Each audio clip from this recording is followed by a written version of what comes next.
Hello, my name is Raul Gonzalez. I work for Woodgrain for several years now. I'm going to try to demonstrate how to straighten out the mutton bars. Occasionally, once you get ready to hang the door, you notice that they're not lined up. And so we made a block that matches the profile of the mutton bar, and that way it will avoid from putting big dents on it. We have profiles for BIP that also have some special moldings and some square edges. We just use the other side for any shaker panels. But ideally, and most common, is the one that it's called the colonial type. So you're just being careful without removing the film on this one. You just try to tap it back in place. Does not need to be really hard blows, so it doesn't go too far to the other end. You gotta keep an eye on it.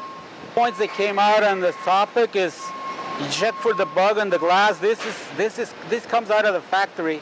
When you remove the film, it'll be showing right there. So that's part of the guarantee on the glass. It's really settled, and in one of the corners of the glass, you'll always find it, and it does not come off. It doesn't matter what kind of cleaner you use. It's part of the factory stamp.